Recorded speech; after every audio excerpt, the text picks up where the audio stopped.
Le brouillard s'accrochait au toit de Paris comme un voile de mariée déchiré. Dans le 5e arrondissement, l'école Saint-Michel se dressait, imposante et silencieuse, à l'ombre des tours de Notre-Dame. Ses murs de pierre grise, usés par le temps, semblaient absorber la lumière des réverbères plutôt que la refléter. Mathilde Dupont, la directrice, traversait le couloir principal d'un pas pressé. À 43 ans, son visage autrefois serein portait désormais les marques d'une inquiétude constante. Ses cheveux châtains, striés de gris précoce, étaient noués en un chignon sévère. Elle s'arrêta devant la salle de classe du CE2, où l'inspecteur Moreau l'attendait. « C'est le 3e cette année, Madame Dupont, dit-il en feuilletant son carnet. Le petit Antoine Lefebvre. Ses parents l'ont déposé hier matin, mais il n'est jamais rentré chez lui. » Mathilde serra les poings. « Nous avons vérifié les registres de sortie. Il était présent toute la journée. Sa maîtresse l'a vu partir vers la garderie après la classe. Et ensuite ? Ensuite, rien. Comme les autres. Évanoui. » Sa voix se brisa légèrement. L'inspecteur soupira. « Nous allons interroger le personnel de la garderie à nouveau. En attendant, je vous conseille de renforcer la surveillance. » Après le départ de l'inspecteur, Mathilde resta seule dans son bureau. Par la fenêtre, elle observait la cour de récréation déserte. Les ombres s'allongeaient tandis que le soleil déclinait. Sur le toit de l'école, les gargouilles semblaient la fixer de leurs yeux de pierre. Un coup à la porte la fit sursauter. « Entrez, dit-elle en se redressant. Un homme d'une trentaine d'années apparut. Grand, les épaules larges, il avait des yeux d'un bleu perçant et une barbe de 3 jours. « Lucas Mercier, le nouveau gardien, se présenta-t-il. Je devais commencer demain, mais on m'a dit que vous aviez besoin d'aide dès aujourd'hui. » Mathilde l'examina avec méfiance. En effet. La situation est délicate. Les disparitions, dit-il simplement. Elle arqua un sourcil.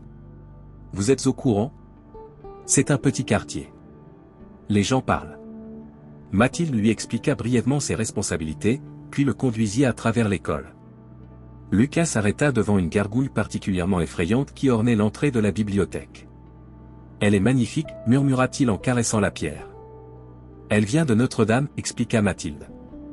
Lors des rénovations de 1872, certaines gargouilles ont été remplacées. Le fondateur de l'école en a récupéré quelques-unes. Lucas hocha la tête, son regard ne quittant pas la créature de pierre. Elles ont leur propre histoire, vous savez. Dans le folklore médiéval, les gargouilles n'étaient pas que des gouttières.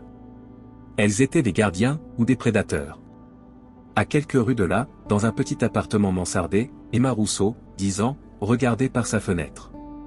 Petite pour son âge, avec des taches de rousseur et des cheveux roses indisciplinés, elle avait toujours été différente des autres enfants. Plus sensible, disait son père. Plus imaginative, disaient ses professeurs. Cette nuit-là, alors que la pluie commençait à tomber, Emma vit quelque chose bouger sur le toit de son école. Une ombre qui n'aurait pas dû être là. Une forme qui se détachait contre le ciel nocturne, puis disparaissait. « Papa » appela-t-elle doucement. Thomas Rousseau, endormi sur le canapé, un dossier de police ouvert sur sa poitrine, ne répondit pas. Emma retourna à sa fenêtre. L'ombre avait disparu, mais elle était certaine de l'avoir vue. Et au fond d'elle-même, elle savait que cette ombre était liée aux élèves disparus. Elle ne pouvait pas encore le comprendre, mais cette nuit marquait le début d'une histoire où les frontières entre la pierre et la chair, entre les gardiens et les prédateurs, allaient s'estomper dans l'obscurité parisienne. La bibliothèque de l'école Saint-Michel sentait le vieux papier et la cire d'abeille. Lucas Mercier, assis à une table en chêne massif, feuilletait des archives jaunies par le temps. Ses doigts calleux tournaient délicatement les pages fragiles tandis que Mathilde l'observait, intriguée. « Vous n'êtes pas un simple gardien, n'est-ce pas » demanda-t-elle finalement, brisant le silence. Lucas leva les yeux. Un sourire énigmatique se dessina sur son visage. « J'ai été, disons, recommandé pour ce poste. » « Par qui ? » ?»« Par quelqu'un qui s'inquiète pour cette école. » Il hésita avant d'ajouter « Je suis historien, spécialisé dans le folklore médiéval parisien. » Les disparitions m'ont interpellé. Mathilde s'assit en face de lui. « Et qu'est-ce que le folklore médiéval a à voir avec des enfants disparus en 2025 ?» Lucas poussa vers elle un livre ouvert. Sur la page, une gravure représentait Notre-Dame entourée de ses célèbres gargouilles. « Vous connaissez la légende ? Les gargouilles ne sont pas que des sculptures. Selon certains textes, elles étaient des êtres vivants, pétrifiés par Saint Marcel pour protéger Paris. D'autres sources suggèrent qu'elles étaient des démons emprisonnés dans la pierre. Des contes pour enfants, répliqua Mathilde, mais sa voix manquait de conviction. Peut-être. Mais saviez-vous que les disparitions à Saint-Michel suivent un cycle? J'ai vérifié les archives. 1944, 1971, 1998. Et maintenant 2025. Tous les 27 ans. Le regard de Mathilde s'assombrit. Que essayez-vous de me dire? Que nous devons surveiller les gargouilles de votre école. Particulièrement la nuit. Dans la cour de récréation, Emma mangeait seule son sandwich. Depuis la disparition d'Antoine, son meilleur ami, l'école semblait différente. Plus froide. Plus silencieuse. Tu peux les entendre aussi? Emma sursauta. À côté d'elle se tenait un garçon qu'elle n'avait jamais vu. Grand et mince, avec des cheveux noirs qui lui tombaient sur les yeux, il devait avoir un an de plus qu'elle. Entendre quoi? Demanda-t-elle. Les murmures. Les gargouilles parlent la nuit. Emma le dévisagea. Tu es nouveau? Je m'appelle Victor. Je suis arrivé la semaine dernière. Il s'assit à côté d'elle. Tu t'appelles Emma, c'est ça? J'ai entendu la maîtresse t'appeler. Comment sais-tu pour les gargouilles? Victor regarda autour de lui, puis baissa la voix. Je les ai vus bouger. Pas toi. Emma hésita. Elle n'avait parlé à personne de ce qu'elle avait aperçu depuis sa fenêtre. Peut-être. Ce soir, chuchota Victor, je vais revenir après la fermeture. Tu veux venir? Comment tu vas entrer? Victor sourit, révélant une dent légèrement ébréchée. J'ai trouvé une fenêtre qui ne ferme pas bien, près du gymnase. Emma savait qu'elle devrait dire non. Son père, Thomas, était policier. Il lui avait toujours appris à respecter les règles. Mais Antoine avait disparu, et personne ne semblait savoir pourquoi. D'accord, dit-elle finalement. Mais je dois être rentrée avant que mon père revienne de son service de nuit. Ce soir-là, Thomas Rousseau embrassa sa fille sur le front avant de partir. Tu es sûr que ça va aller, ma puce?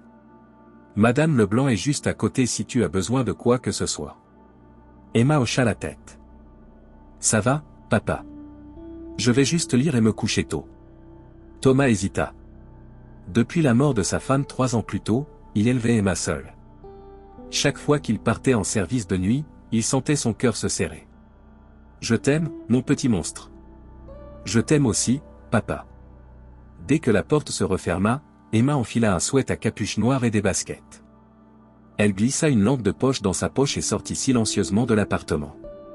La nuit était tombée sur Paris. L'école Saint-Michel se dressait comme une forteresse sombre, ses fenêtres aveugles reflétant la lueur des réverbères. Victor attendait près d'un vieux marronnier. Tu es venu, dit-il avec un sourire. Ensemble, ils se glissèrent par la fenêtre du gymnase. L'école la nuit était un autre monde.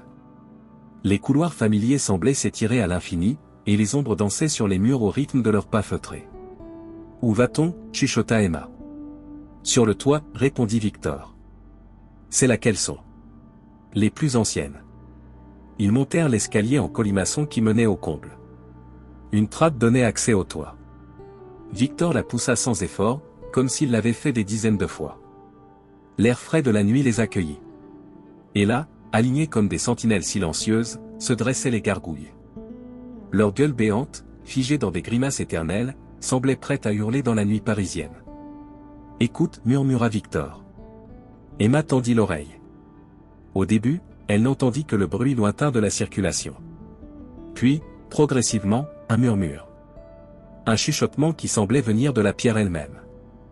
Des mots dans une langue qu'elle ne connaissait pas, mais dont elle saisissait étrangement le sens. Elle parle de la nuit, traduisit Victor. Elle parle des enfants. Elles disent que le cycle a recommencé. Emma sentit un frisson parcourir son échine. Quel cycle?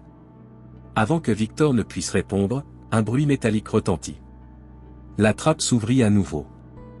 Emma et Victor se cachèrent derrière une cheminée. 2 silhouettes émergèrent sur le toit. Emma reconnut Mathilde Dupont et le nouveau gardien, Lucas Mercier. Vous voyez, dit Lucas en pointant les gargouilles.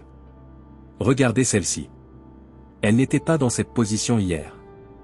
Mathilde s'approcha, incrédule. C'est impossible. Ces statues pèsent des centaines de kilos. Ce ne sont pas que des statues, insista Lucas. Et je crois que nous ne sommes pas seuls ici. Son regard balaya le toit, s'arrêtant précisément à l'endroit où Emma et Victor se cachaient. Sortez de là, ordonna Lucas, sa voix calme mais ferme. Maintenant. Emma et Victor émergèrent lentement de leur cachette. Le visage de Mathilde passa de la surprise à la colère, puis à l'inquiétude. Emma Rousseau? Et toi, tu es Victor Lemoine, c'est ça? Qu'est-ce que vous faites ici à cette heure? Victor garda les yeux baissés, mais Emma affronta le regard de la directrice. On voulait voir les gargouilles. Victor dit qu'elles bougent la nuit. Lucas s'approcha d'eux, intrigué. Tu les as vues bouger? Victor hocha la tête. Pas seulement bouger. Je les entends aussi. Elles parlent. Un silence pesant s'installa. Le vent d'automne sifflait entre les cheminées, emportant des feuilles mortes dans une danse macabre. De quoi parle-t-elle? Demanda finalement Lucas. Du cycle. Des enfants qui disparaissent. Elles disent que c'est nécessaire. Mathilde échangea un regard avec Lucas. Je vais appeler vos parents immédiatement. Mon père est en service, intervint Emma. Il est policier. Thomas Rousseau, demanda Mathilde, surprise. Il enquête justement sur les disparitions. Lucas s'accroupit pour être à la hauteur des enfants. Écoutez-moi bien. Ce que vous faites est dangereux. Mais... Il hésita, puis continua, si vous entendez vraiment les gargouilles, vous pourriez nous aider. À condition de suivre nos règles. Lucas, protesta Mathilde. Ce sont des enfants. Des enfants qui perçoivent ce que nous ne pouvons pas voir, répliqua-t-il. Comme dans toutes les légendes. Après une longue discussion, un compromis fut trouvé. Emma et Victor seraient raccompagnés chez eux ce soir, mais ils reviendraient le lendemain après l'école pour une première veille officielle, sous la supervision des adultes. Le lendemain soir, ils se retrouvèrent dans le bureau de Mathilde. Lucas avait apporté des équipements, caméras infrarouges, détecteurs de mouvement, enregistreurs. Voilà le plan, expliqua-t-il en déployant un schéma de l'école. Nous allons installer des caméras au point stratégique. Mathilde et moi surveillerons les écrans depuis ici. Emma et Victor, vous resterez avec nous. Victor secoua la tête. Ça ne marchera pas. Elles sauront que nous les observons. Elles ne se montreront pas. Qu'est-ce que tu suggères alors? Demanda Lucas. Emma et moi devons être seuls. Dans la cour, près de la fontaine. C'est laquelle descend en premier. Mathilde refusa catégoriquement, mais après une heure de débat, un nouveau compromis fut trouvé. Les enfants seraient dans la cour, mais équipés de micros et sous surveillance constante des caméras. La nuit tomba sur Paris. Emma et Victor s'assirent sur le rebord de la fontaine asséchée, au centre de la cour. L'air était étrangement immobile, comme si le monde retenait son souffle. Comment sais-tu tant de choses sur elle? Chuchota Emma. Victor hésita. Je les ai toujours entendus. Depuis que je suis tout petit. Ma mère disait que c'était un don. Ta mère? Elle est morte. Il y a longtemps. Emma posa sa main sur celle de Victor. La mienne aussi. Un bruit sur les filles sursautées. Puis un autre. Comme de lourds pas sur le toit. Ça commence, murmura Victor. Dans le bureau de Mathilde, les écrans montraient la cour déserte, les enfants immobiles. Puis, soudain, une ombre passa devant une caméra. Trop rapide pour être identifiée. Qu'est-ce que c'était? Souffla Mathilde. Lucas ajusta les paramètres de la caméra. Je ne sais pas. Mais ce n'était pas humain. Dans la cour, Emma sentit un frisson parcourir sa colonne vertébrale. L'air autour d'eux semblait s'épaissir, comme si la nuit elle-même prenait forme. Victor, murmura-t-elle, regarde. Sur le toit, les silhouettes des gargouilles se découpaient contre le ciel étoilé. L'une d'elles n'était plus à sa place. Un bruissement d'ailes. Un grattement de griffes sur la pierre. Puis, lentement, une forme descendit le long du mur. Mi-bête, mi-homme, la créature avait la peau grise comme la pierre, mais souple comme de la chair. Ses ailes membraneuses se repliaient contre son dos tandis qu'elle s'approchait des enfants. « N'aie pas peur, dit Victor à Emma. Elle ne nous fera pas de mal. Pas à nous. » La créature s'arrêta à quelques mètres d'eux. Ses yeux, deux fentes ambrées, les examinait avec une intelligence troublante. « Pourquoi êtes-vous ici ?» demanda-t-elle d'une voix qui ressemblait au frottement de la pierre contre la pierre. « Nous voulons savoir, » répondit Victor. « Pour les enfants disparus. » La gargouille inclina sa tête massive. « Ce n'est pas à vous de savoir. » « Antoine était mon ami, » intervint Emma, sa voix tremblante mais déterminée. « J'ai le droit de savoir. » La créature sembla considérer ces paroles. Puis, sans avertissement, elle se figea, redevenant pierre. Au même moment, un cri retentit depuis l'intérieur de l'école. « Mathilde !» s'exclama Emma. Les enfants se précipitèrent à l'intérieur. Le cri venait d'en bas, des sous-sols. Ils descendirent les escaliers en courant, ignorant les appels de Lucas dans leurs oreillettes. Le sous-sol était plongé dans l'obscurité. Emma alluma sa lampe de poche, révélant un couloir que ni l'un ni l'autre ne connaissait. Les murs suintaient d'humidité, et l'air était chargé d'une odeur de terre et de temps. « Mathilde !» appela Emma. Seul l'écho de sa voix lui répondit. Ils avancèrent prudemment. Le couloir débouchait sur une vaste salle circulaire dont ils n'avaient jamais soupçonné l'existence. Au centre, un puits de pierre noire. Et autour, gravés dans les murs, des symboles anciens. « Qu'est-ce que c'est que cet endroit ?» murmura Emma. « Le sanctuaire » répondit Victor. « C'est ici qu'elle les amène. »« Qui ? Les enfants disparus ?» Victor acquiesça lentement. « Et d'autres, avant eux. Depuis des siècles. » Un mouvement dans l'ombre attira leur attention. Une silhouette se détacha de l'obscurité. Ce n'était pas Mathilde, ni Lucas. C'était une créature semblable à celle qu'ils avaient vue dans la cour, mais différente. Celle-ci avait des traits plus féroces, des griffes plus acérées. Ses yeux luisaient d'une lueur rouge. « Des intrus » gronda-t-elle en s'avançant vers eux. Emma et Victor reculèrent, terrifiés. La créature bondit. Mais avant qu'elle ne les atteigne, une autre forme surgit de l'obscurité. Une autre gargouille, plus grande, plus majestueuse. Elle s'interposa entre les enfants et l'attaquant. « Pas eux » dit-elle d'une voix qui résonnait comme un carillon de bronze. « Ils sont sous ma protection. » Les deux créatures s'affrontèrent du regard, figées dans un duel silencieux. Puis, lentement, l'attaquant recula dans les ténèbres. La gargouille protectrice se tourna vers les enfants. Son visage de pierre semblait porter les traits d'une femme âgée, à la fois sévère et bienveillante. « Partez » ordonna-t-elle. « Ce n'est pas encore votre heure. » Des bruits de pas précipités résonnèrent dans le couloir. Lucas apparut, essoufflé, une lampe à la main. Emma. Victor. Venez vite. Ils le suivirent en courant.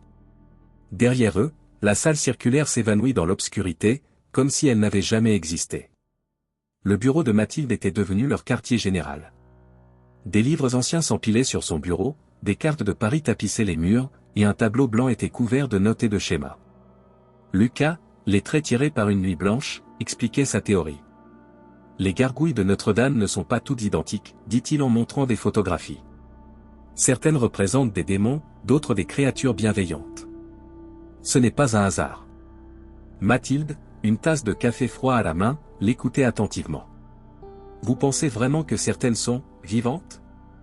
Pas exactement vivantes. Disons, conscientes. Selon les textes que j'ai étudiés, les gargouilles démoniaques étaient des entités maléfiques emprisonnées dans la pierre par les bâtisseurs de la cathédrale. Les autres, les gardiens, se sont volontairement pétrifiés pour maintenir l'équilibre. Emma, assise en tailleur sur une chaise, intervint, comme celle qui nous a sauvés hier soir. Exactement, confirma Lucas. Le problème, c'est que lors des rénovations de Notre-Dame au XIXe siècle, certaines gargouilles ont été déplacées. L'équilibre a été rompu. Et maintenant, elles prennent des enfants, murmura Victor, qui était resté silencieux jusqu'alors. Pour rétablir cet équilibre. Lucas hocha la tête. Je pense que les enfants disparus sont transformés en nouvelles gargouilles. Des gardiens pour remplacer ceux qui s'effritent avec le temps. Un silence pesant s'abattit sur la pièce. Mathilde se leva et s'approcha de la fenêtre. De là, elle pouvait voir les tours de Notre-Dame qui se découpaient dans le ciel matinal. Si c'est vrai, dit-elle lentement, comment les arrêtons-nous ? Je ne suis pas sûr que nous le devrions, répondit Lucas. Si l'équilibre n'est pas maintenu, quelque chose de pire pourrait se produire. Quelque chose de pire que des enfants qui disparaissent, s'indigna Mathilde. Lucas soutint son regard. Les légendes parlent d'un cataclysme. Les démons emprisonnés dans la pierre pourraient se libérer et ravager la ville. Alors quoi? On les laisse prendre nos élèves? Non. On trouve un autre moyen de rétablir l'équilibre. Pendant ce temps, Thomas Rousseau était assis dans son bureau au commissariat, examinant les dossiers des enfants disparus.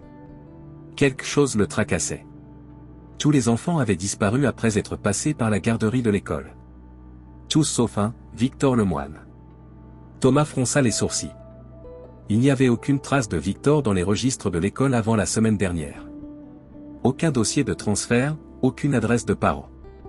Comme s'il était apparu de nulle part. Il décida de rentrer chez lui pour parler à Emma. Sa fille lui cachait quelque chose, il en était certain. À l'appartement, il trouva Emma en train de dessiner. Des croquis de gargouilles couvraient sa table. Emma, dit-il doucement, nous devons parler de Victor. Elle leva les yeux, surprise. Victor? Qu'est-ce qu'il a? Je ne sais pas. C'est à toi de me le dire. Emma hésita. Elle avait promis à Victor de garder le secret, mais son père était policier. Il pourrait les aider. Il connaît les gargouilles, dit-elle finalement. Il peut les entendre. Comme moi. Thomas s'assit à côté d'elle. Les gargouilles? Emma lui raconta tout, les créatures qui s'animaient la nuit, la salle souterraine, la gargouille qui les avait protégées. À mesure qu'elle parlait, le visage de son père passait de l'incrédulité à l'inquiétude. Et Madame Dupont est au courant. Oui, elle et Monsieur Mercier. Le nouveau gardien. Thomas se leva brusquement. Je dois aller à l'école. Maintenant. Je viens avec toi, insista Emma. Il voulut refuser, mais quelque chose dans le regard déterminé de sa fille le fit céder. D'accord. Mais tu restes près de moi. À l'école, ils trouvèrent Mathilde, Lucas et Victor toujours dans le bureau. Thomas se présenta et alla droit au but. Qui êtes-vous vraiment? Demanda-t-il à Lucas. Et toi, ajouta-t-il en se tournant vers Victor, d'où viens-tu?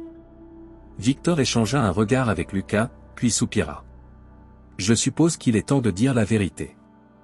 Il s'approcha de la fenêtre et pointa du doigt une gargouille particulière sur le toit de l'école. Elle représentait une femme aux ailes déployées, le visage serein malgré ses traits monstrueux. C'est ma mère, dit-il simplement. Un silence stupéfait accueillit sa déclaration.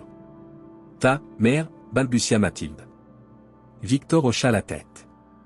Elle était humaine, avant. Il y a 27 ans, elle a été choisie pour devenir une gardienne. Mon père était humain. Je suis né peu après sa transformation. C'est impossible, murmura Thomas. Pas dans leur monde, répondit Lucas. Les gardiens peuvent engendrer des enfants avec des humains. Ces enfants sont des ponts entre les deux mondes. Ils peuvent communiquer avec les gargouilles sans être transformés eux-mêmes. Emma s'approcha de Victor. C'est pour ça que tu es venu? Pour nous aider? Non, répondit-il tristement. Je suis venu parce que le cycle arrive à son terme. Les démons cherchent cet enfant pour le rituel de l'équinoxe. 6 ont déjà disparu. Et le 7e, demanda Thomas, une peur nouvelle dans la voix. Victor regarda Emma. Ils la veulent, elle. Ils l'ont choisie parce qu'elle peut les entendre. Comme moi. Emma sentit un frisson parcourir son corps. Instinctivement, elle remonta la manche de son pull. Sur son avant-bras, des marques grisâtres formaient un motif qui ressemblait étrangement à de la pierre. Qu'est-ce que c'est? Demanda Thomas, horrifié. La transformation a commencé, expliqua Victor. Elle devient comme eux. Mathilde s'approcha d'Emma et examina les marques. Puis, lentement, elle remonta sa propre manche, révélant des marques similaires, plus anciennes, presque effacées. J'ai eu les mêmes, il y a longtemps, avoua-t-elle. Je croyais que c'était une maladie de peau. Elles ont disparu quand j'ai eu 20 ans. Lucas la regarda avec une nouvelle compréhension. Vous avez été choisi aussi. Mais quelque chose a interrompu le processus. Un bruit sourd résonna soudain au-dessus d'eux. Comme un battement d'ailes gigantesque. Elles savent que nous sommes là, dit Victor. Elles savent que nous savons. Thomas sortit son arme de service. Personne ne touchera à ma fille. Lucas posa une main sur son bras. Les balles ne feront rien contre la pierre. Notre seule chance est de comprendre le rituel et de trouver comment l'arrêter. Combien de temps nous reste-t-il? Demanda Mathilde. 3 jours, répondit Victor. Jusqu'à l'équinoxe d'automne. La Bibliothèque nationale François Mitterrand était presque déserte en ce début de soirée. Dans la section des manuscrits anciens, Lucas et Mathilde parcouraient frénétiquement des textes médiévaux.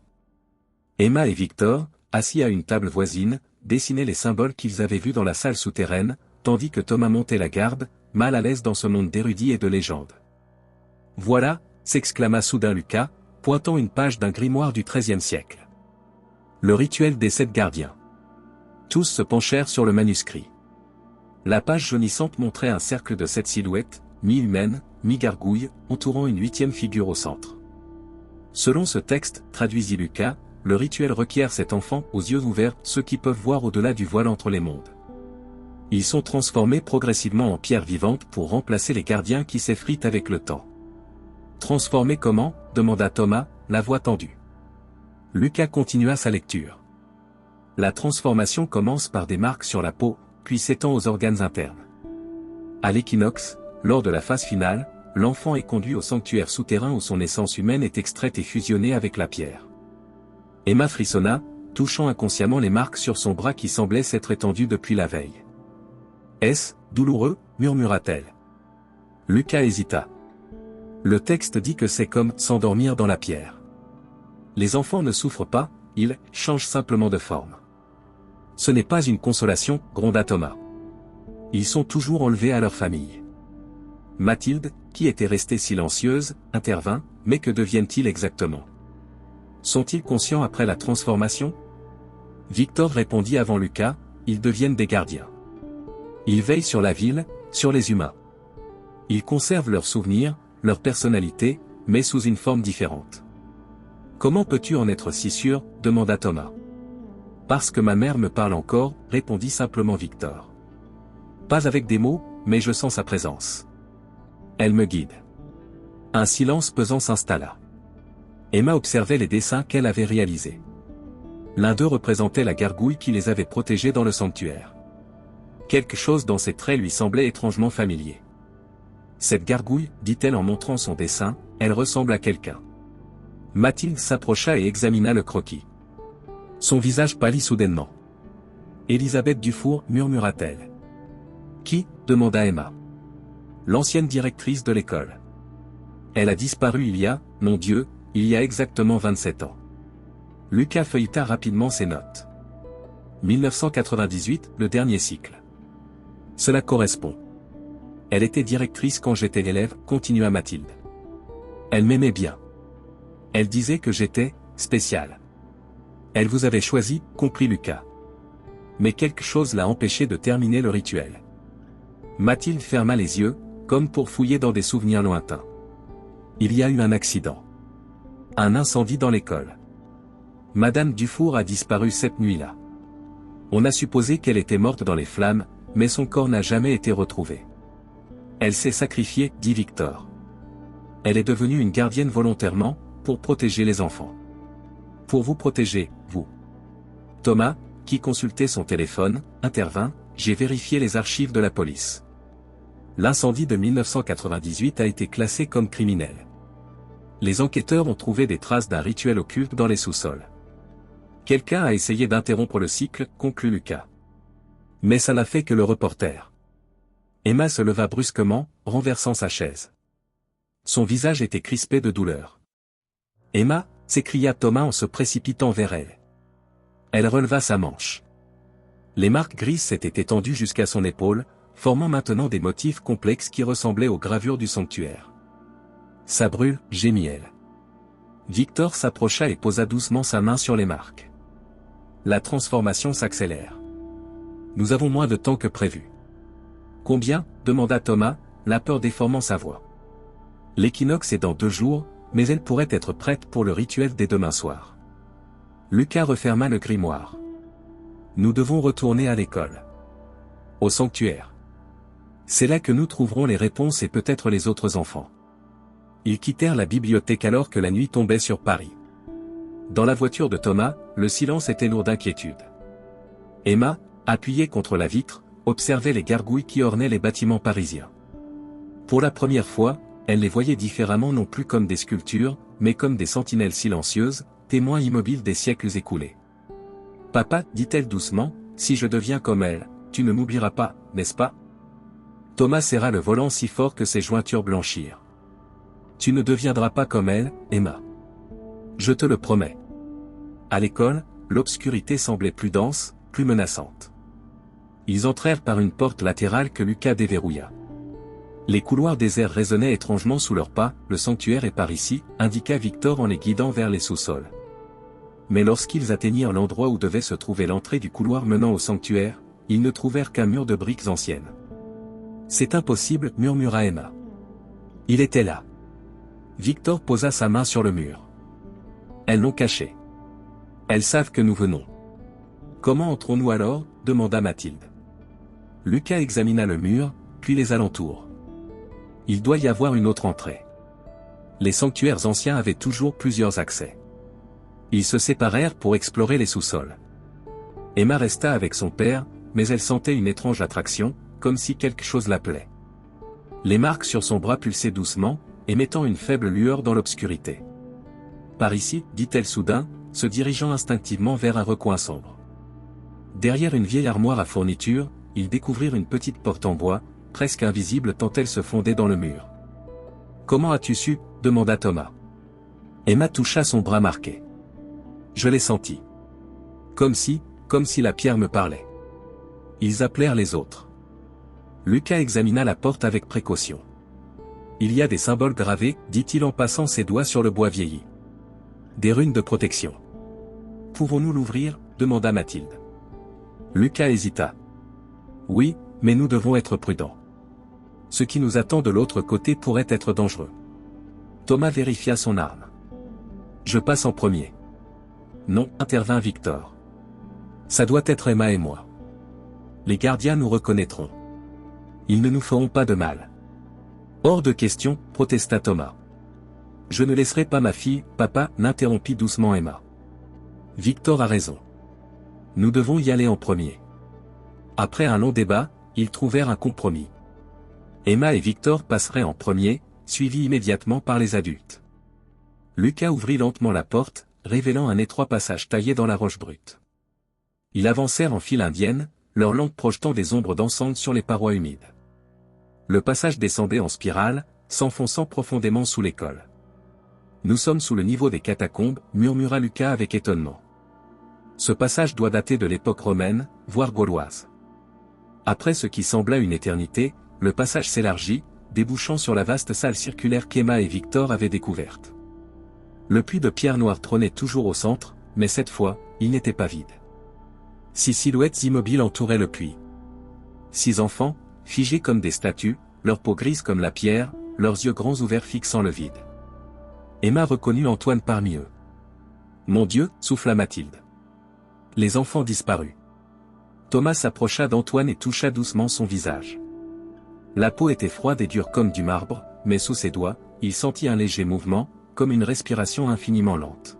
« Ils sont vivants » dit-il avec stupéfaction. « D'une certaine façon. Ils sont entre deux mondes » expliqua Victor. « Ni tout à fait humain, ni tout à fait pierre. Ils attendent le rituel final. » Emma s'avança vers le puits et regarda à l'intérieur. Au fond, quelque chose luisait faiblement, un objet métallique encastré dans la pierre. « Qu'est-ce que c'est » demanda-t-elle. Lucas se pencha à son tour. On dirait un reliquaire. Très ancien. Soudain, un grondement résonna dans la salle. Les symboles gravés sur les murs s'illuminèrent d'une lueur bleuâtre. L'air se chargea d'électricité statique. « Elles arrivent » murmura Victor. Les gargouilles viennent. Le plafond de la salle circulaire sembla se dissoudre dans l'obscurité. Des formes ailées descendirent lentement, leur corps de pierre s'animant dans un craquement sinistre. Cette gargouille, chacune unique et terrifiante à sa manière, se posèrent autour du puits, formant un cercle extérieur autour des enfants pétrifiés. Thomas poussa Emma derrière lui, son arme levée malgré l'inutilité évidente du geste. Mathilde et Lucas reculèrent vers l'entrée du passage, mais Victor resta immobile, regardant les créatures avec une étrange familiarité. L'une des gargouilles, plus grande et plus majestueuse que les autres, s'avança. C'était celle qu'Emma avait dessinée, celle qui ressemblait à l'ancienne directrice, Élisabeth Dufour. Vous ne devriez pas être ici, dit-elle de sa voix de bronze. Le cycle doit s'accomplir. Nous ne vous laisserons pas prendre ma fille, répondit Thomas, la voix tremblante mais déterminée. La gargouille inclina sa tête massive. Ce n'est pas un choix humain. C'est une nécessité. Sans nouveau gardien, l'équilibre sera rompu. Lucas avança prudemment. Madame Dufour, si c'est bien, vous expliquez-nous. Pourquoi des enfants? Pourquoi maintenant? La créature le fixa de ses yeux de pierre. Les enfants voient ce que les adultes ont oublié. Leur innocence les rend réceptifs à la magie ancienne. Et le cycle de 27 ans correspond à l'alignement des forces telluriques sous Paris. Et si nous refusons, demanda Mathilde. Si nous empêchons le rituel? Une autre gargouille, plus petite et plus féroce, émit un grondement menaçant. Alors les démons emprisonnés dans la pierre se libéreront. Ils dévoreront vos âmes et réduiront votre ville en cendres. Victor s'approcha du cercle. Il doit y avoir une autre solution. Un autre moyen de maintenir l'équilibre. Les gargouilles s'agitèrent, murmurant entre elles dans leur langue ancienne. Finalement, la gargouille directrice reprit la parole. Il y a peut-être un moyen. Mais il exige un sacrifice volontaire. Quel genre de sacrifice? Demanda Lucas. Un gardien né, répondit-elle en regardant Victor. Un enfant né d'un gardien et d'un humain. Emma comprit immédiatement. Non. Vous ne pouvez pas prendre Victor. Victor se tourna vers elle, un sourire triste sur son visage. C'est pour ça que je suis venu, Emma. Je savais que ce moment arriverait. Tu le savais, murmura-t-elle, incrédule. Ma mère me l'a dit dans mes rêves. Un gardien né peut remplacer les 7 enfants. Son essence est suffisamment puissante. Lucas intervint, mais tu n'es qu'un enfant toi aussi. Ce n'est pas juste. J'ai vécu plus longtemps que vous ne le pensez, répondit Victor avec un sourire énigmatique. Les gardiens nés vieillissent différemment. Une gargouille particulièrement effrayante, aux ailes déchirées et au visage tordu, s'avança soudainement. Assez parlé. Le cycle doit s'accomplir comme il a toujours été. Cet enfant, pas un seul substitut. Malfa, recule, ordonna la gargouille directrice. Le conseil décidera. Le conseil, gronda Malfa. Tu as passé trop de temps parmi les humains, Élisabeth. Tu as oublié notre véritable nature. Sans avertissement, Malfa bondit vers Emma. Thomas tira, mais les balles ricochèrent sur la peau de pierre. La créature saisit Emma et la souleva du sol. Emma, hurla Thomas en se précipitant vers eux. Mais avant que Malfa ne puisse s'envoler avec sa proie, Victor s'interposa. Ses yeux brillaient d'une lueur surnaturelle, et pour la première fois, ils virent sa véritable nature. Sa peau semblait osciller entre chair et pierre, et des ailes fantomatiques se dessinaient dans son dos. Lâche-la, ordonna-t-il d'une voix qui n'était plus celle d'un enfant. Malfa hésita, surpris par cette transformation. Ce moment d'inattention fut suffisant pour qu'Élisabeth et 2 autres gargouilles interviennent, arrachant Emma des griffes du démon. Traître, rugit Malfa. Vous trahissez notre pacte ancestral. Le pacte stipule que nous protégeons les humains, répliqua Élisabeth. Nous ne sommes pas des prédateurs. Un combat s'engagea entre les gargouilles. Certaines se rangeaient du côté d'Élisabeth, d'autres suivaient Malfa. La salle tremblait sous l'impact de leurs corps de pierre. Thomas saisit Emma et l'entraîna vers le passage. Il faut sortir d'ici. Non, protesta-t-elle. On ne peut pas abandonner Victor. Mais Victor était au cœur de la bataille, sa forme changeant rapidement.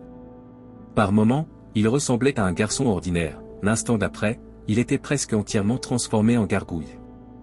Lucas et Mathilde aidèrent Thomas à emmener Emma vers la sortie. Derrière eux, le combat faisait rage. Des éclats de pierre volaient dans tous les sens, et les symboles sur les murs pulsaient frénétiquement. Ils atteignirent le passage étroit, mais Emma se débattait. Victor. Victor. Au moment où ils allaient s'engager dans le tunnel, une explosion de lumière bleue illumina la salle. Le temps sembla se figer. Les gargouilles, figées en plein mouvement, redevenaient lentement pierre. Au centre, Victor se tenait debout près du puits, sa main plongée dans les profondeurs, touchant le reliquaire. Son corps irradiait de la même lumière bleue. Je comprends maintenant, dit-il d'une voix qui résonnait étrangement. Le reliquaire, c'est la source de tout. Il contient l'essence du premier gardien. Victor Viens avec nous, supplia Emma. Il secoua la tête. Je ne peux pas. Je dois rétablir l'équilibre. Avec un dernier regard vers Emma, il plongea entièrement dans le puits. Une onde de choc parcourut la salle, projetant tout le monde au sol. Quand ils se relevèrent, le puits était scellé par une dalle de pierre. Les enfants pétrifiés commençaient à retrouver leur apparence normale, leur peau redevenant chère, leurs yeux clignant avec confusion. Que s'est-il passé ? Demanda Antoine, regardant autour de lui avec effroi. Thomas se précipita pour aider les enfants désorientés. Mathilde et Lucas examinaient la salle, qui semblait se transformer sous leurs yeux. Les symboles s'effaçaient, les murs redevenaient de simples parois de pierre. Emma resta immobile, fixant l'endroit où Victor avait disparu. Les marques sur son bras s'estompaient lentement, laissant place à sa peau normale. « Il s'est sacrifié » murmura-t-elle.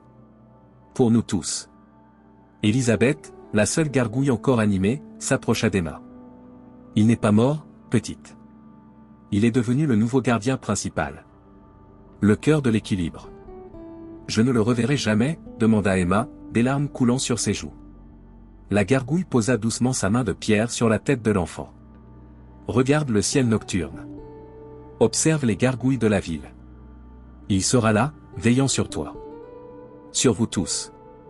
Avec ces mots, Elisabeth se figea à son tour, redevenant une simple statue. Mais son visage, auparavant sévère, arborait maintenant un léger sourire. L'aube se levait sur Paris, baignant la ville d'une lumière dorée. À l'école Saint-Michel, une agitation inhabituelle régnait. Des ambulances étaient garées devant l'entrée, et des parents en larmes retrouvaient leurs enfants disparus. Des policiers prenaient des dépositions, tentant de comprendre ce qui s'était passé. Thomas, assis sur les marches de l'école, tenait Emma contre lui. Sa fille n'avait pas prononcé un mot depuis leur sortie du sanctuaire souterrain. Les marques sur son bras avaient presque entièrement disparu, ne laissant que de fines lignes blanches, comme d'anciennes cicatrices. « Monsieur Rousseau ?» Thomas leva les yeux. Lucas se tenait devant lui, l'air épuisé mais déterminé. « Les enfants vont bien, dit-il. Physiquement, du moins. Ils n'ont aucun souvenir précis de ce qui leur est arrivé. C'est probablement mieux ainsi. »« Et l'enquête ?» demanda Thomas. Lucas haussa les épaules. « Officiellement ? Une secte qui séquestrait des enfants dans un souterrain oublié. L'effondrement d'une partie des catacombes a permis de les découvrir. C'est l'explication que Mathilde et moi avons donnée. Personne ne croirait la vérité, murmura Thomas. Non, en effet. Emma leva enfin les yeux. Mais nous, nous savons. Les gargouilles sont réelles. Victor est. Sa voix se brisa. Lucas s'accroupit pour être à son niveau. Victor a fait un choix courageux, Emma. Grâce à lui, l'équilibre est rétabli. Les démons sont contenus, et les gardiens veillent à nouveau. Pour combien de temps ? demanda-t-elle. Lucas échangea un regard avec Thomas. Nous ne savons pas. Le cycle de 27 ans est peut-être rompu, ou peut-être simplement modifié. Mathilde les rejoignit, tenant une boîte en bois sculptée. J'ai trouvé ceci dans mon bureau. Je ne l'avais jamais vu auparavant. Elle ouvrit la boîte. À l'intérieur reposait une petite gargouille en pierre, représentant un garçon aux ailes déployées. Le visage était indéniablement celui de Victor. Emma prit délicatement la statuette. Il veut que nous nous souvenions. Pas seulement nous, dit Mathilde. Regardez. Elle montra une inscription sur la base de la statuette, pour Emma, gardienne de la mémoire. Emma serra la statuette contre son cœur. Soudain, elle se redressa, une nouvelle détermination dans le regard. Le reliquaire, dit-elle. Victor a dit que c'était la source de tout. Nous devons le comprendre. Lucas fronça les sourcils. Le puits est scellé, Emma. Nous ne pouvons plus y accéder. Mais nous pouvons chercher des informations. Des livres, des documents historiques. Si le cycle doit se répéter un jour, nous devons être prêts. Thomas regarda sa fille avec fierté et inquiétude. Emma, tu n'as que 10 ans. Ce n'est pas à toi de porter ce fardeau. Je ne suis plus seulement une enfant, papa, répondit-elle doucement. J'ai été marquée. Je peux encore les entendre, les gargouilles. Elles murmurent dans mon esprit. Un silence pesant s'installa. Finalement, Lucas hocha la tête. Elle a raison. Nous devons comprendre. Et si Emma peut encore les entendre, elle est notre meilleur lien avec leur monde. La journée passa dans un tourbillon d'activités. Les médias s'emparèrent de l'histoire des « enfants des catacombes », créant une sensation nationale. Des théories conspirationnistes fleurissaient déjà sur Internet. Personne ne mentionnait les gargouilles. Le soir venu, Emma se tenait à sa fenêtre, observant le ciel étoilé. La statuette de Victor reposait sur son bureau, veillant sur elle comme un petit gardien personnel. Un mouvement sur le toit de l'école attira son attention. Une silhouette ailée se découpait contre la lune. Pendant un instant, Emma crut que c'était Victor. Mais non, c'était une gargouille ordinaire, ou du moins, ce qu'elle aurait considéré comme ordinaire avant de connaître la vérité. Son téléphone vibra. Un message de Lucas, Bibliothèque nationale, demain après l'école. J'ai trouvé quelque chose sur le reliquaire. Emma sourit faiblement. La quête ne faisait que commencer. Le lendemain, après les cours, Thomas accompagna Emma à la Bibliothèque nationale. Lucas et Mathilde les attendaient dans une salle d'études privée, entourée de livres anciens et de documents d'archives. Voilà ce que j'ai trouvé, dit Lucas en montrant un manuscrit enluminé. C'est un récit du XIIe siècle, écrit par un moine de Notre-Dame.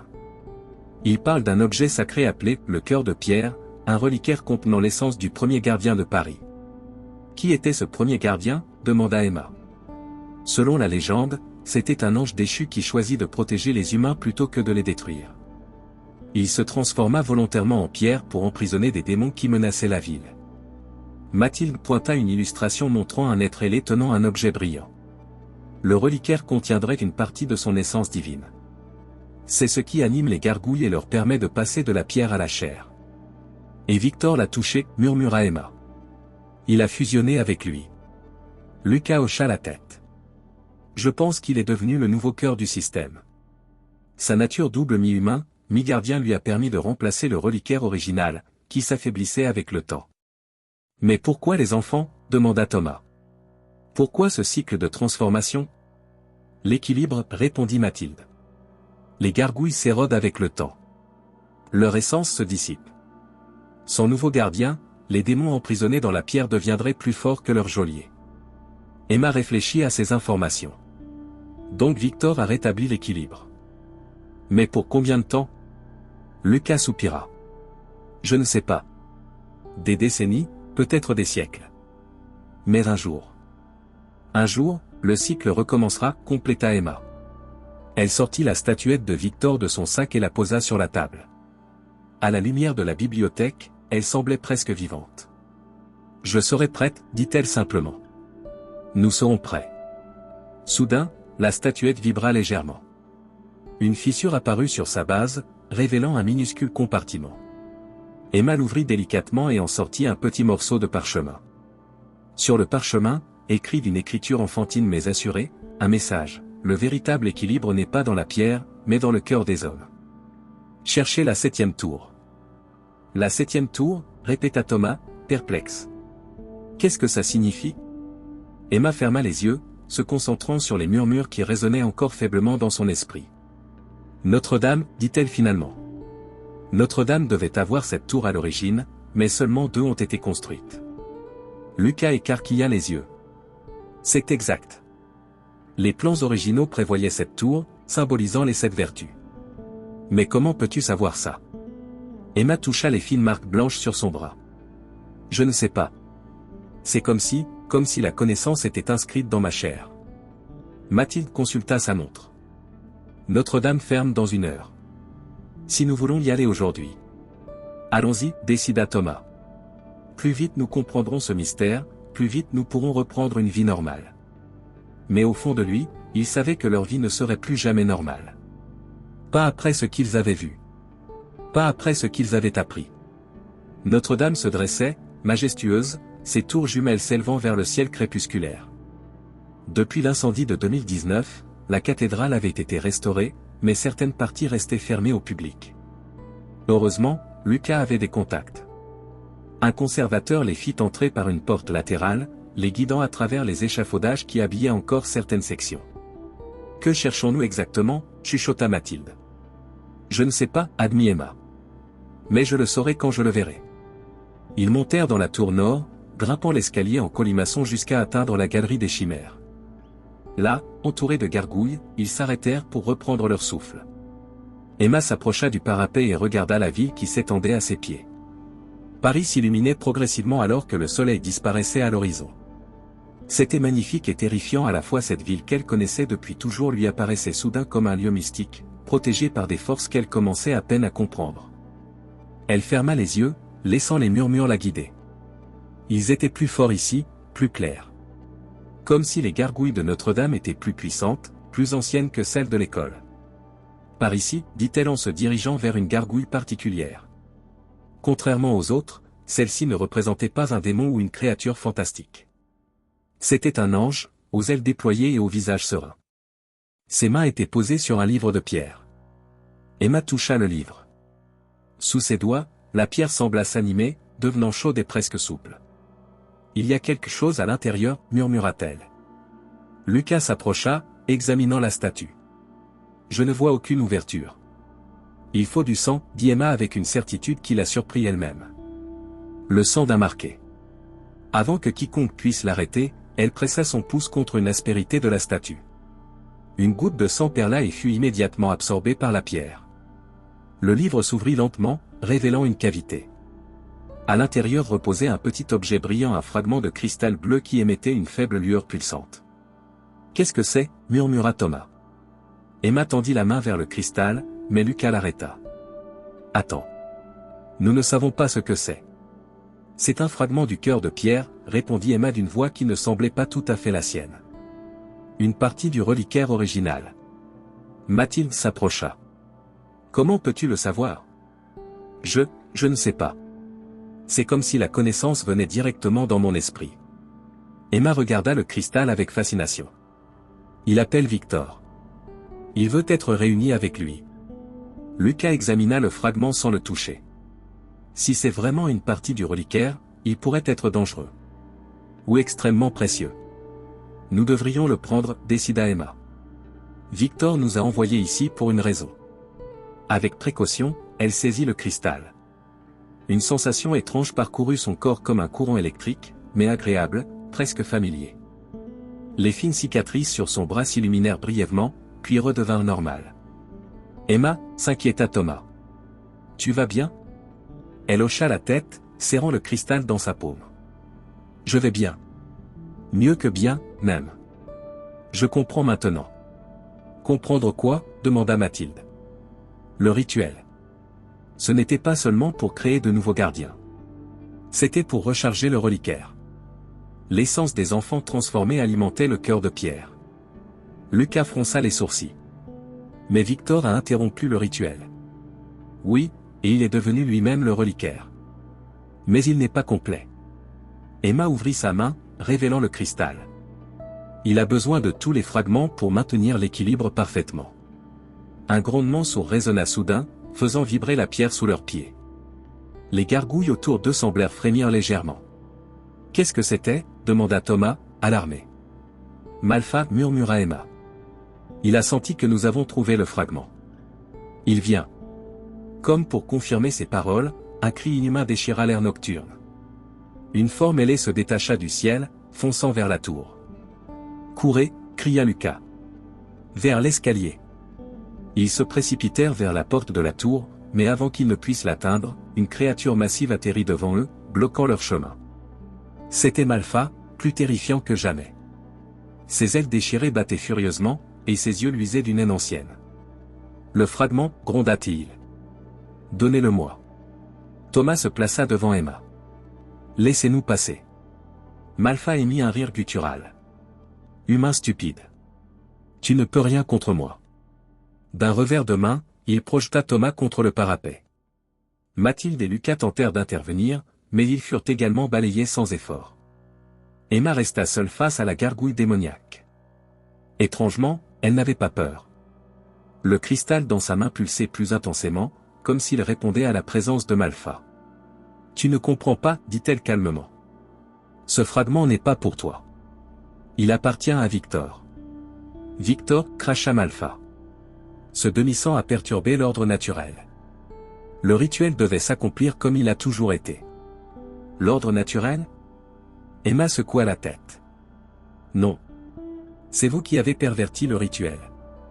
Les gardiens devaient protéger, pas prendre. Les enfants ne devaient pas être volés à leur famille. Le cristal brillait maintenant si intensément qu'il illuminait toute la galerie. Emma sentait une chaleur se répandre dans son corps, partant du cristal et remontant le long des marques sur son bras. « Tu n'es qu'une enfant », gronda Malfa en s'avançant. « Tu ne peux pas comprendre les forces en jeu. »« Je comprends mieux que tu ne le crois », répondit Emma. Elle leva le cristal au-dessus de sa tête. Une colonne de lumière bleue jaillit vers le ciel nocturne, perçant les nuages. En réponse, un grondement retentit dans toute la ville, comme si chaque gargouille de Paris s'éveillait simultanément. Malfa recula, surpris. « Que as-tu fait ?»« J'ai appelé les gardiens », dit simplement Emma.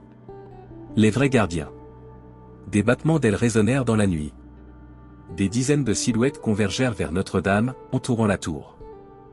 Des gargouilles de toutes formes et tailles, certaines anciennes comme la cathédrale elle-même, d'autres plus récentes, venues de tous les coins de Paris. Et parmi elles, une forme plus humaine que les autres. Victor, transformé mais reconnaissable, ses yeux brillant de la même lueur que le cristal. « Emma, dit-il en se posant doucement sur le parapet. Tu l'as trouvé. » Malfa rugit de rage. « Traître. Vous avez tous trahi notre cause. »« Ta cause, Malfa, » corrigea Victor. « Pas la nôtre. Les gardiens protègent. Nous ne prenons pas de force ce qui doit être donné librement. » Il tendit la main vers Emma. « Le fragment, s'il te plaît. » Emma hésita. « Si je te le donne, que se passera-t-il ? » « Je serai complet, » répondit Victor. « Le reliquaire sera restauré, et l'équilibre maintenu pour des siècles. » « Et toi ? Resteras-tu, toi ?» Victor sourit tristement. « Je serai toujours moi, Emma. Juste sous une forme différente. » Malfa profita de cette distraction pour bondir. Mais les autres gargouilles intervinrent, l'immobilisant dans leurs griffes de pierre. « C'est fini, Malfa, » dit Victor. « Ton temps est révolu. » Emma s'approcha de Victor et lui tendit le cristal. « Tu me manqueras. Je serai toujours là, promit-il. Dans les murmures de la pierre, dans les ombres de la nuit. Je veillerai sur toi. » Il prit le fragment. Dès que ses doigts touchèrent le cristal, une transformation s'opéra. La lumière bleue l'enveloppa entièrement, fusionnant avec son corps. Pendant un instant, il redevint le garçon qu'Emma avait connu, puis sa forme se stabilisa ni tout à fait humaine, ni tout à fait gargouille, mais quelque chose entre les deux. « Le cœur de pierre est restauré », annonça-t-il d'une voix qui résonnait comme un carillon. « L'équilibre est rétabli. » Il se tourna vers Malfa, toujours maintenu par les autres gardiens. « Quant à toi. »« Pitié », gémit soudain le démon, sa férocité remplacée par la peur.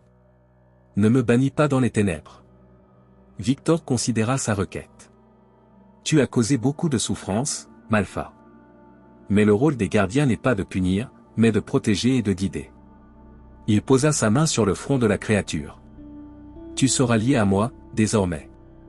Ta force servira à protéger, non à détruire. » Une lumière passa de Victor à Malfa. Le démon se tordit, puis se calma. Ses traits féroces s'adoucirent légèrement, et ses yeux perdirent leur lueur haineuse. « C'est fait, » dit Victor. Le cycle est brisé et reformé. Thomas, qui avait repris conscience, s'approcha en titubant. « Que se passe-t-il maintenant ?» Victor se tourna vers lui, puis vers Mathilde et Lucas qui se relevaient également. « Maintenant, vous retournez à vos vies. Mais vous portez la connaissance. Vous êtes les gardiens de la mémoire. » « Et les enfants disparus ?» demanda Mathilde. « Ils sont libres, » répondit Victor. « Tous ceux qui ont été transformés au fil des siècles retrouveront progressivement forme humaine. Le nouveau pacte n'exige plus de sacrifices involontaires. » Emma s'approcha de lui. « Je te reverrai un jour ?» Victor sourit. « Regarde le ciel nocturne. Écoute les murmures de la pierre. Je serai là. » Il se tourna vers les autres gargouilles. « Il est temps de partir. Notre veille continue. » Dans un battement d'ailes synchronisé, les gardiens s'envolèrent, disparaissant dans la nuit parisienne. Victor fut le dernier à partir, adressant un dernier regard à Emma avant de se fondre dans l'obscurité. Le silence retomba sur la galerie des chimères. Les gargouilles de Notre-Dame étaient à nouveau immobiles, simples sculptures de pierre pour les yeux non initiés. C'est terminé, demanda Thomas en prenant sa fille dans ses bras. Emma regarda le ciel étoilé. Non, murmura-t-elle. C'est un nouveau commencement. Un an s'était écoulé depuis cette nuit sur les tours de Notre-Dame. Paris avait retrouvé son rythme habituel, ses habitants ignorant largement les événements extraordinaires qui avaient failli bouleverser leur ville. L'école Saint-Michel avait changé. Mathilde Dupont, toujours directrice, avait subtilement modifié le programme scolaire pour inclure davantage de légendes parisiennes, d'histoire architecturale et d'art médiéval. Les élèves apprenaient à regarder les gargouilles avec respect plutôt qu'avec crainte. Dans la cour de récréation, Emma Rousseau, désormais en CM2, observait Antoine jouer au football avec ses amis. Il avait complètement récupéré de son expérience, ne gardant aucun souvenir conscient de sa transformation partielle. Seule une légère fascination pour la sculpture trahissait l'impact de son aventure. « Tu ne vas pas jouer avec eux ?» demanda Lucas Mercier, qui avait conservé son poste de gardien tout en poursuivant ses recherches historiques. Emma secoua la tête. « Pas aujourd'hui. » Les fines cicatrices sur son bras avaient presque disparu, mais parfois, comme aujourd'hui, elle la démangeait légèrement un rappel de sa connexion avec le monde des gardiens. « Tu les entends encore ?» demanda doucement Lucas. « Parfois, admit-elle. Surtout la nuit, ou quand il pleut. Ils murmurent des histoires anciennes, des secrets de la ville. » Lucas sourit. « Tu devrais les écrire. Ces histoires méritent d'être préservées. »« Je le fais, » répondit Emma. « Papa m'a offert un journal pour mon anniversaire. J'y note tout ce que j'entends. » Thomas Rousseau avait également changé.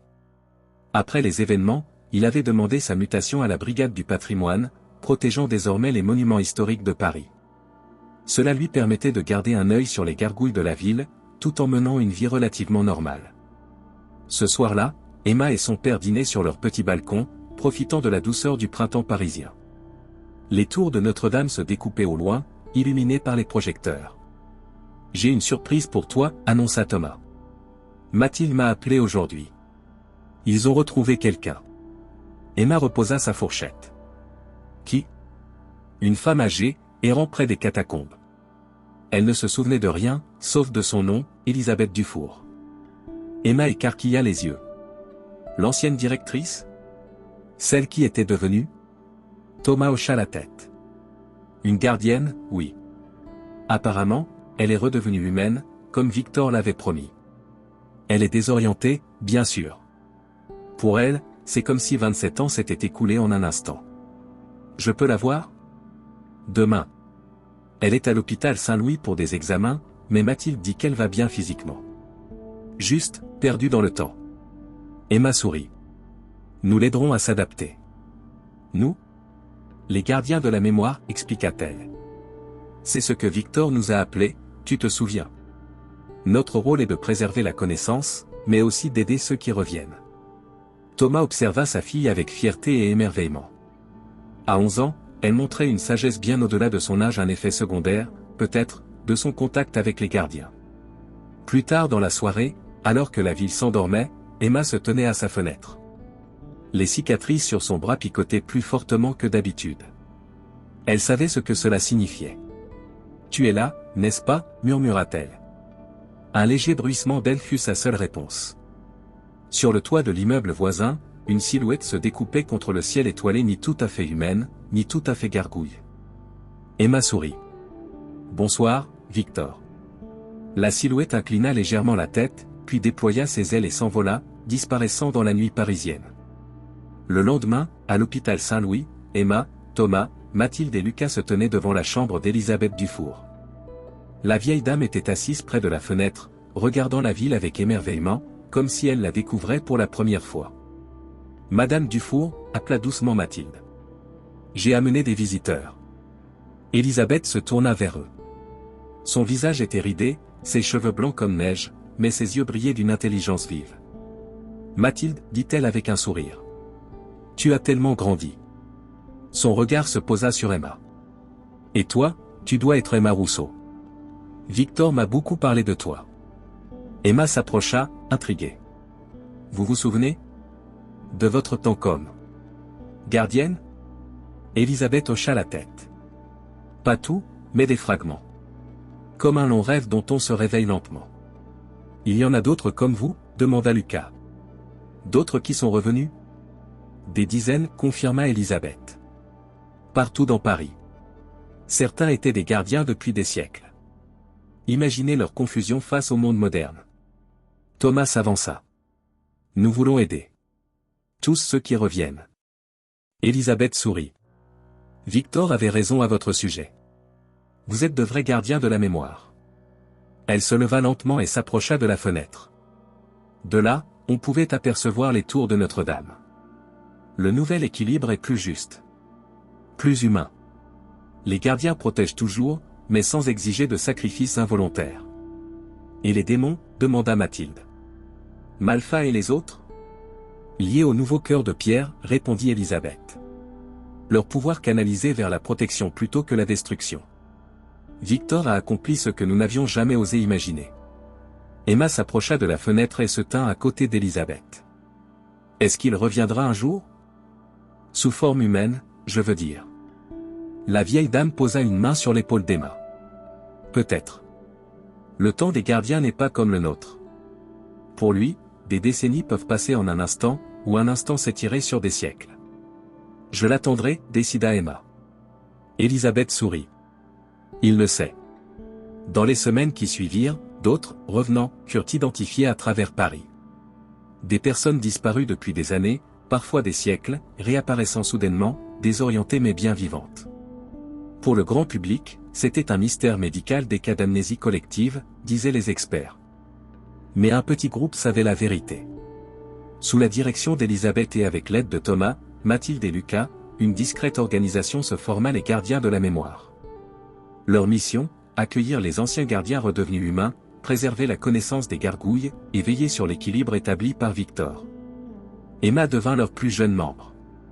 Ses capacités uniques, sa connexion persistante avec le monde des gardiens en faisaient une intermédiaire précieuse. Les cicatrices sur son bras, loin d'être un fardeau, étaient devenues un don. Un soir d'automne, alors que les feuilles dorées tourbillonnaient dans les rues de Paris, Emma se tenait sur le parvis de Notre-Dame. La cathédrale, majestueuse et sereine, semblait veiller sur la ville comme elle l'avait fait pendant des siècles. Emma leva les yeux vers les gargouilles qui ornaient ses tours. Pour la plupart des passants, elles n'étaient que des sculptures grotesques, des curiosités architecturales. Mais elle savait mieux. Merci, murmura-t-elle. Un léger vent se leva, emportant ces mots vers les hauteurs de la cathédrale. Et pendant un instant si bref qu'elle aurait pu l'imaginer, elle crut voir une des gargouilles incliner légèrement la tête en réponse. Paris continuait sa vie, ignorante des forces qui veillaient sur elle depuis les hauteurs. Mais désormais, un nouvel équilibre régnait, un équilibre fondé non plus sur la peur et le sacrifice, mais sur la compréhension et l'harmonie. Et dans le ciel nocturne, au-dessus des toits de la ville lumière, une silhouette elle éveillait, gardien silencieux d'une nouvelle ère. Car à Paris, si l'on sait où regarder, les pierres elles-mêmes racontent des histoires. Et certaines de ces histoires ne sont pas gravées dans la pierre, mais dans le cœur de ceux qui savent écouter. Fin.